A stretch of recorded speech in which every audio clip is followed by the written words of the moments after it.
Panginoon, umawit ng kagalakan at tugtugin ng gitara at ang kaaya-ayang lira. Ipan ninyo ang trumpeta sa ating pagkabagabag. Sa Diyos tayo'y tumawag, sa ating mga kaaway tayo ay Kanyang iniligtas. Purihin ang Panginoon, umawit ng kagalakan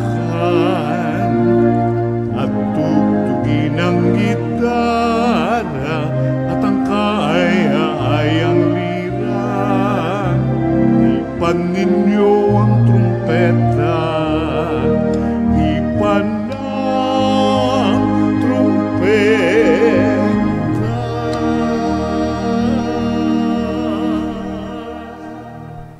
Sa ngalan ng Ama at ng Anak at ng Espiritu Santo. Amen. Ang pagpapala ng ating Panginoong Hesukristo, ang pag-ibig ng Diyos Ama at ang pakikipagkaisa ng Espiritu Santo naway sumainyong lahat. At sumaiyo rin. Mga kapatid, tinipon tayo bilang mga kaanib ng angkan ng Diyos, kaya dumulog tayo sa maawaing Panginoong nagpapatawad ng lubos. Sinugong tagapagpagaling sa mga nagsisisi, Panginoon, kaawaan mo kami. Panginoon, kaawaan mo kami. Dumating na tagapag-anyayang mga makasalanay magsisi, Kristo, kaawaan mo kami. Kristo, kaawaan mo kami. Nakaluklok ka sa kanan ng Diyos Ama para ipamagitan kami. Panginoon, kaawaan mo kami. Panginoon, kaawaan mo kami. Kaawaan tayo ng makapangyarihang Diyos, patawarin tayo sa ating mga kasalanan at patnubayan tayo sa buhay na walang hanggan. Amen. Manalangin tayo.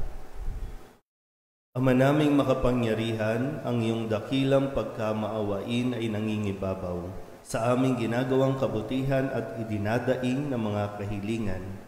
Ang kagandahang loob mo sa amin ay gawin mong mag-umapaw upang ang kasalanang ipinangangambang ihingi ng kapatawaran ng budhi naming takot na ikaw ay lapitan ay iyong patawarin ng lubusan. At ang ipinag-aalangan naming hilingin sa pagdarasal ay iyong pagbigyang aming makamtan sa pamamagitan ni Hesukristo kasama ng Espiritu Santo magpasawalang hanggan. Amen. Magsiupo na po ang lahat. Pagbasa mula sa sulat ni Apostol San Pablo sa mga taga-Galasya. Nahihibang na ba kayong mga taga-Galasya? Sino ang nakagayuma sa inyo? Maliwanag na ipinahayag sa inyo ang pagkamatay ni Hesukristo sa krus. Ito lamang ang ibig kong malaman sa inyo. Tinanggap ba ninyo ang Espiritu dahil sa pagsunod sa kautusan o dahil sa inyong pakikinig at paniniwala sa mabuting balita tungkol kay Kristo? Napakahangal ninyo. Nagsimula kayo sa Espiritu at ngayoy nagwawakas sa laman. Wala na bang halaga ang naging karanasan ninyo? Marahil naman ay mayroon. Bakit ba ipinagkaloob sa inyo ng Diyos ang Espiritu? Bakit ba siya gumagawa ng mga himala? Dahil ba sa inyong mga gawa ayon sa kautusan o dahil sa inyong paniniwala sa mabuting balita? Ang salita ng Diyos. Salamat sa Diyos. Poong Diyos ay purihin, nilingap niya ang Israel. Poong Diyos ay purihin, nilingap niya ang Israel. Nagpadala ang Diyos sa atin ng isang makapangyarihang tagapagligtas mula sa lipi ni David na kanyang lingkod. Ipinangako niya sa pamamagitan ng kanyang mga banal na propeta noong una. Poong Diyos ay purihin, nilingap niya ang Israel. Na ililigtas niya tayo sa ating mga kaaway at sa kamay ng lahat ng napopuot sa atin, ipinangako rin niya na kahabagan ang ating mga magulang at aalalahanin ang kanyang banal na tipan. Poong Diyos ay purihin, nilingap niya ang Israel. Iyan ang sumpang binitawan niya sa ating amang si Abraham, na ililigtas tayo sa ating mga kaaway upang walang takot na makasamba sa Kanya at maging banal at matuwid sa Kanyang paningin habang tayo'y nabubuhay. Poong Diyos ay purihin, nilingap niya ang Israel. Hallelujah, hallelujah. Wikain mo, oo nakikinig ako sa iyong mga salita. Hallelujah, hallelujah, hallelujah.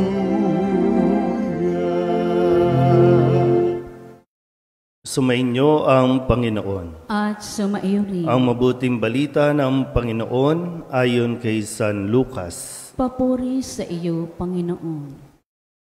Noong panahong iyon, sinabi ni Jesus sa kanyang mga alagad, "Ipalagay natin na ang isa sa inyo'y nagpunta sa isang kaibigan isang hating gabi at nagsabi, 'Kaibigan, bigyan mo muna ako ng 3 tinapay. Dumating kasi ang isa kong kaibigang naglalakbay at wala akong maihain sa kanya.' At ganito naman ang sagot ng kanyang kaibigan sa loob ng bahay, 'Wag mo nga akong gambalain, nakatrangka na ang pinto at nakahiga na kami ng aking mga anak. Hindi na ako makababangon pa upang bigyan kita ng iyong kailangan.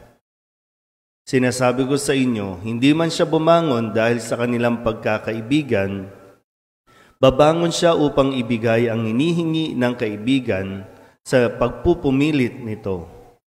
Kaya sinasabi ko sa inyo, humingi kayo at kayo'y bibigyan. Humanap kayo at kayo'y makasusumpong. Kumatok kayo at ang pinto'y bubuksan para sa inyo. Sapagkat tumatanggap ang bawat humihingi, nakasusumpong ang bawat umahanap, at binubuksan ang pinto sa bawat kumakatok. Kayong mga ama, bibigyan ba ninyo ng ahas ang inyong anak kung humihingi ng isda? Bibigyan ba ninyo siya ng alakdan kung siya'y humihingi ng itlog? Kung kayong masasama ay marunong magbigay ng mabubuting bagay sa inyong mga anak, gaano pa kaya ang inyong amang nasa langit? Ibibigay niya ang Espiritu Santo sa mga humihingi sa Kanya. Ang mabuting balita ng Panginoon. Pinupuri ka namin, Panginoong Hesukristo. Magsiupo na po ang lahat. Isang magandang umaga po sa inyong lahat. Kung kahapon, para sa dagdag kaalaman po, lumapit ang mga alagad kay Jesus at ang sabi, turuan po ninyo kaming manalangin. At doon ay ibinahagi ni Jesus kung paano siya magdasal at kung paano niya ipinakilala ang Panginoon na ating Diyos na po pwede nating tawaging Ama. So, mahalaga ang pagdarasal, mahalaga ang pananalangin. Ito yung nagko-connect sa atin. No? Sa anumang relasyon, mahalaga po ang communication. Malinaw po ba? Kaya nga kapag hindi na kayo nag-uusap na mag-asawa, doon nagsisimulang magkaroon ng problema. Pag hindi marunong mag-communicate, yan, siguro magandang mapag-aralan natin ulit, paano ba makipag-communicate? Kasi baka nagiging one-way lang. Kasi dapat kung makikipag-communicate ka, two-way. No? Makikinig ka, magsasalita ako, magsasalita ka, makikinig ako para magkaintindihan. Kaya nga ngayon, hindi ibig sabihin na makakatawag na tayo ng Ama, no, lahat ng panalangin natin o lahat ng kahilingan natin, ibibigay niya. Ipinapaliwanag ni Jesus sa Ebanghelyo natin ngayon, walang panalangin ang hindi pinansin o sinagot ng Diyos.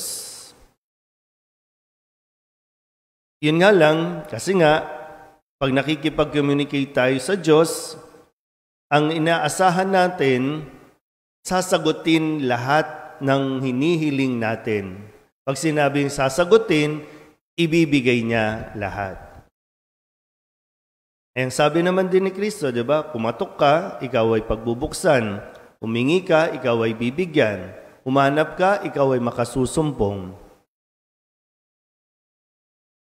Pero malinaw din po, no? Hindi lahat ayon sa gusto natin mangyari. Hindi lahat ibibigay ng Diyos ayon sa paraan na inaasahan natin. O pwede ngang, ano bang dinasal mo? Sinagot na ng Diyos. Ang sabi niya, hindi. Hindi makakabuti sa iyo. Hindi para sa iyo. Sinagot na eh. Yun nga lang, no, sabi ko, ang problema, ang gusto kasi natin, gusto natin. Ito yung no, sabi nga, Ama namin, no, itinuro sa atin, tawagin mo siyang Ama. O ngayon, kung itinuturing mong Ama, itong Ama, hindi ka bibigyan ng bagay na makakasama sa iyo. At madalas din, ibinibigay ng Ama siyempre, no, parang sa karanasan ng mga tatay, di ba? Ibinibigay na niya kung ano yung, kahit hindi mo pa hinihingi, ibibigay niya na sa iyo para mapasaya ka, maging masaya ka. Madalas lang talaga yung kapritsyo natin, no? Yung pag-iinarte natin sa buhay. At madalas, nagtatampo tayo sa Diyos kasi dasal tayo ng dasal, hindi pa ibinibigay, matagal na. Pwedeng sabing, ang sagot, hindi. Ang sagot din, pwedeng hintay ka lang. Minsan, agad-agad binibigay. Nung dumalaw dito ang mahal na Birhen na Manawag, may mga nagpunta dito na mayroong may karamdaman, mayroong may sakit. Kinabukasan, wala na. Yung akala nila, no, nag-aalala sila na mayroong bukol, mayroong cancer. Kinabukasan, yung result, negative. Mayroong ganun pong ganung paraan ang Diyos. Pero nasa karunungan ito ng Diyos. Hindi natin abot, no? Pero tinutulungan tayo ni Jesus na, sige lang, magdasal ka lang. Pero buksan mo din yung kaisipan, yung bang sabi na maging malawak ka, no? Sa pagsagot ng Diyos sa kahilingan mo. Baka isang araw, ma-surprise ka na lang, no? Biglang sa tagal ng panahon, na halos nakalimutan mo na nga yung hinihiling mo, tapos ibibigay sa iyo. Huwag ka lang tumigil sa pagdarasal. Ulitin ko po, no? Ang pagdarasal ay pakikipag-ugnayan natin sa Diyos. At kapag patuloy tayo at lagi tayong nakikipag-ugnayan, lumalalim ang ating relasyon sa Diyos. Amen? Magsitayo po ang lahat.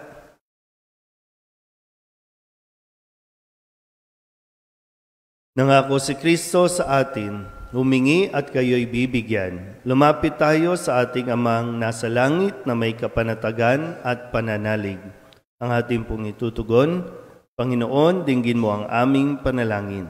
Panginoon, dinggin mo ang aming panalangin.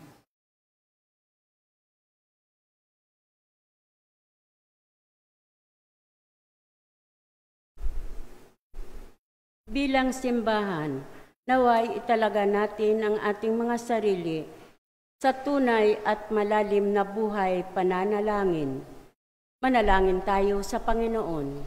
Panginoon, dinggin mo ang aming panalangin. Ang mga taong labis na naabala, naway matutong maging bahagi ng kanilang mga gawain ang pananalangin.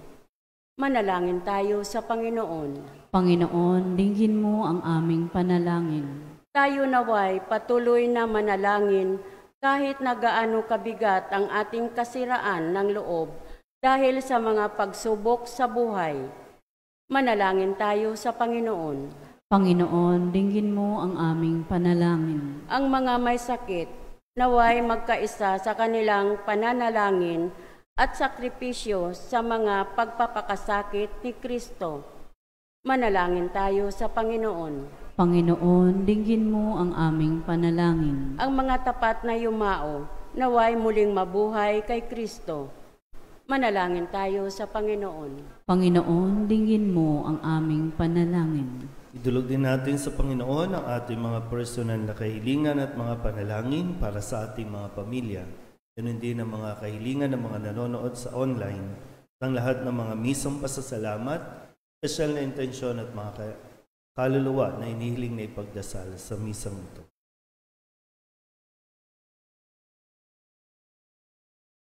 Ang lahat ng ito inihiling namin sa ngalan ni Kristo, aming Panginoon. Amen. Magsiupo na.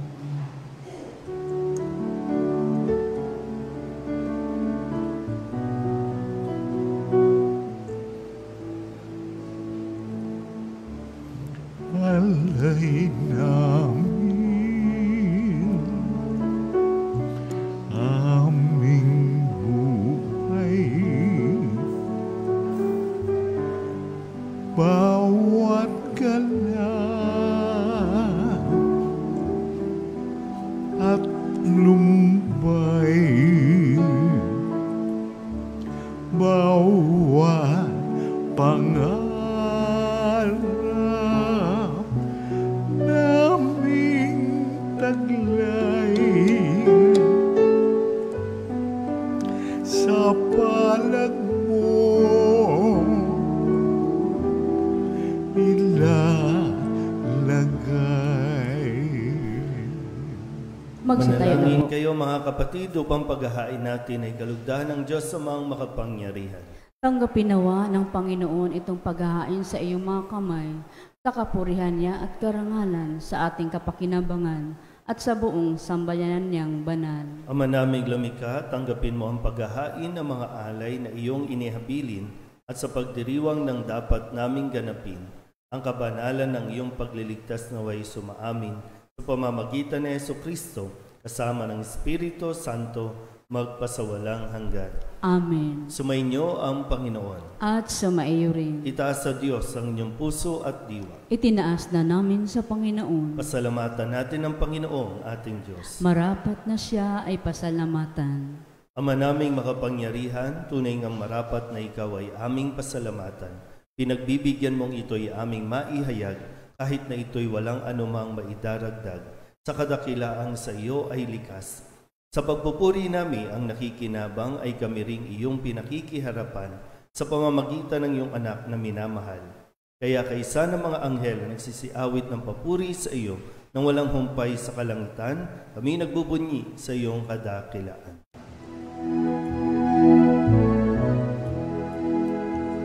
Santo, Santo, Santo, Panginoong Diyos na makapangyarihan, napupuno ang langit at lupa ng kaluwalhatian mo.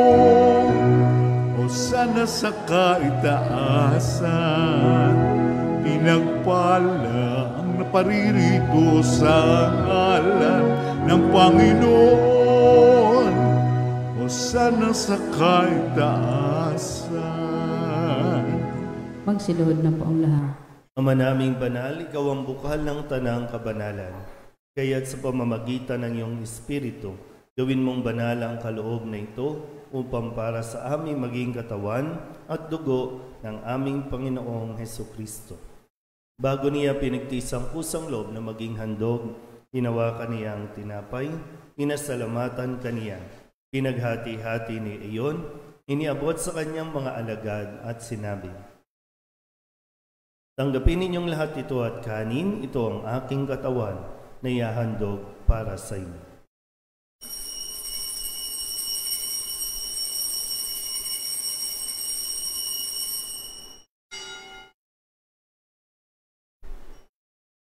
Gayun din naman nang matapos ang hapunan, hinawakan niya ang kalis, muli kaniyang pinasalamatan. Iniabot niya ang kalis sa kanyang mga alagad at sinabi, "Tanggapin ninyong lahat ito at inumin.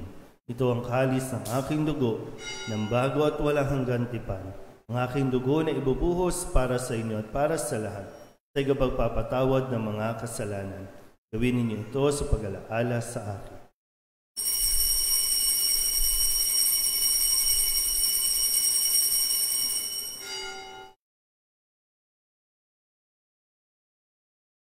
Ipagbunyi natin ang misteryo ng pananampalataya.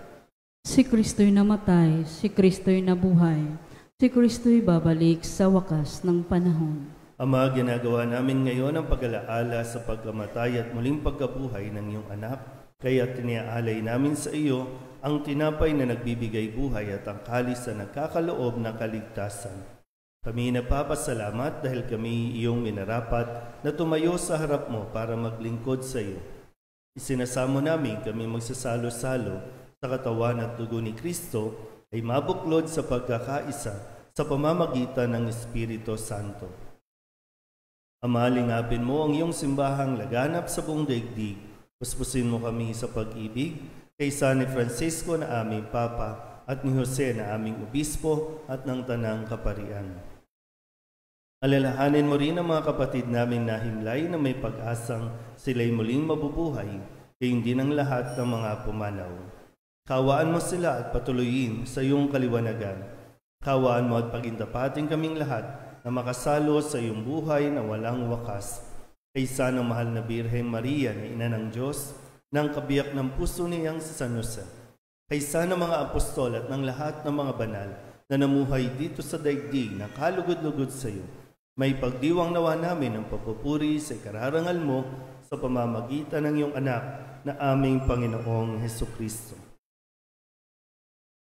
Sa pamamagitan ni Kristo, kasama niya sa Kanya, ang lahat ng parangal at papuri ay sa iyo, Diyos amang makapangyarihan, kasama ng Espiritu Santo, magpasawalang hanggan.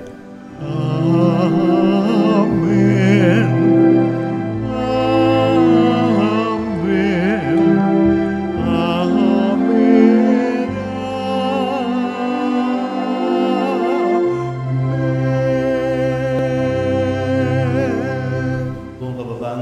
Tumawag sa ating Panginoon ng Ama namin.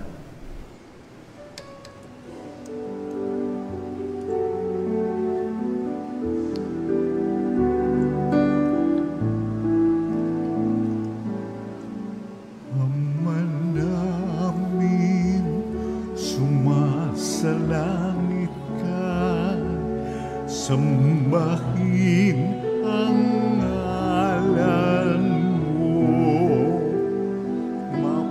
Sa amin ang kaharian mo, sundin ang loob mo dito sa lupa para lang sa langit. Bigyan mo po kami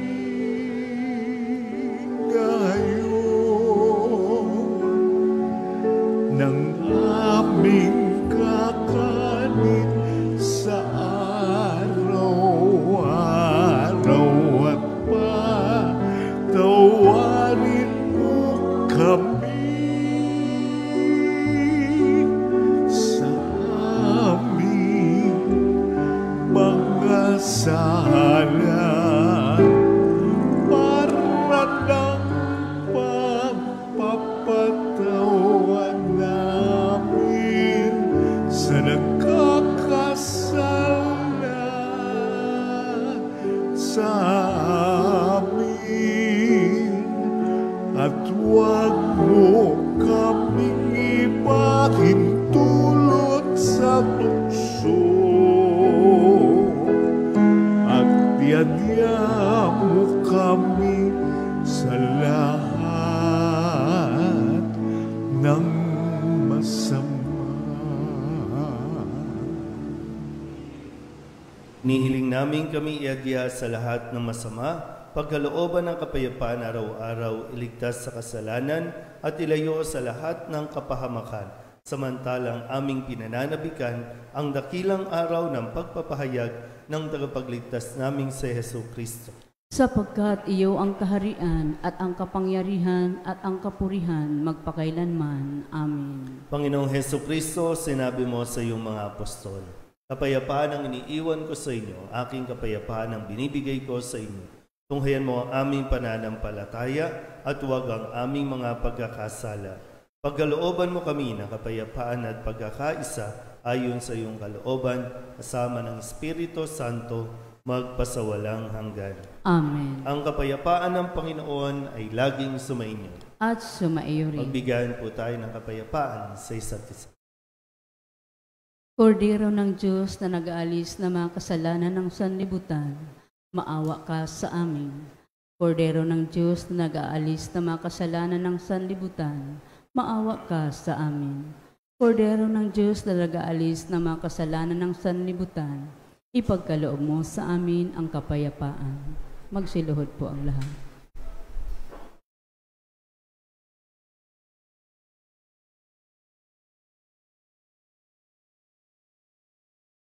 Ito ang kordero ng Diyos. Ito ang nag-aalis ng kasalanan ng sanlibutan. Mapalad ang mga inaanyayahan sa kanyang piging. Panginoon, hindi ako karapat-dapat na magpatuloy sa iyo, ngunit sa isang salita mo lamang ay gagaling na ako. Katawan ni Kristo. Amen.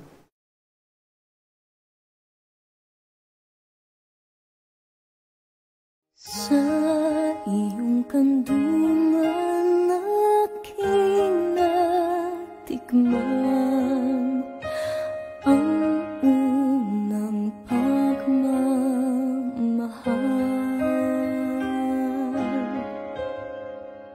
Kahit musmus pa, nariyan ka na, kapiling ka aking ina. Hanggang sa pagtulog, ikaw ang kasama, hanggang sa buong magdama. Ipinakilin ang butihing nanay, ang kaniyang punsong mahal. Kahit kailan, kahit saan, laman ka ng alaala.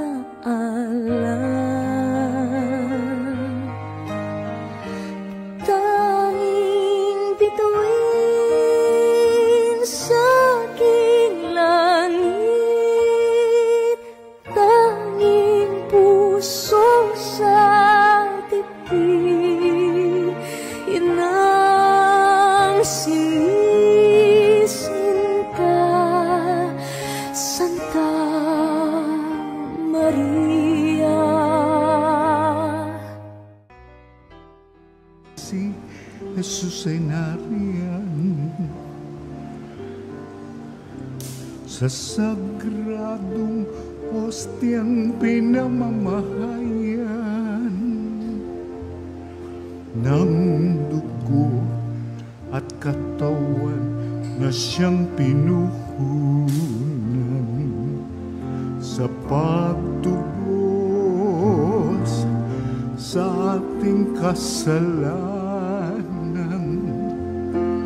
Nasa Kanya ang ating kaligtasan, nasa Kanya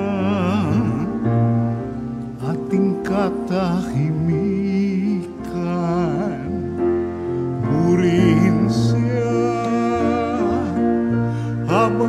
tayo'y may buhay, sambahin siya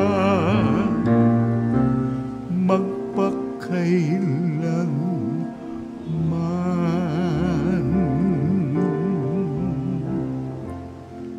Magsitayo po ang lahat. Manalangin tayo. Ama naming mapagmahal, ipagkaloob sa pagsasalo namin sa pagkahit inuming banal, kami ay maging katawan ni Kristo na aming pinakinabangan sa pamamagitan niya asama ng Espiritu Santo magpasawalang hanggan. Amen. Sumainyo ang Panginoon. At sumaiyo rin. At pagpalain kayo ng makapangyarihang Diyos, Ama at Anak at Espiritu Santo. Amen. Tapos na ang banal na misa, humayo tayo sa kapayapaan ni Kristo. Salamat sa Diyos. Magandang umaga po.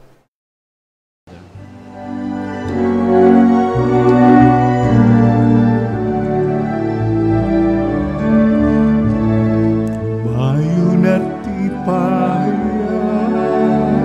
kanyang pagkalingat habang sa buhay, pag-ibig at katarungan, tanda ng kanyang kaharian. Sa panahong tigang ang lupa, sa panahong ang ani sagana, sa panahon ng digmaan at kaguluhan, sa panahon ng kapayapaan, bayon at ipahayag kanyang pagkalingat habang sa buhay, pag-ibig at katarungan, tanda ng kanyang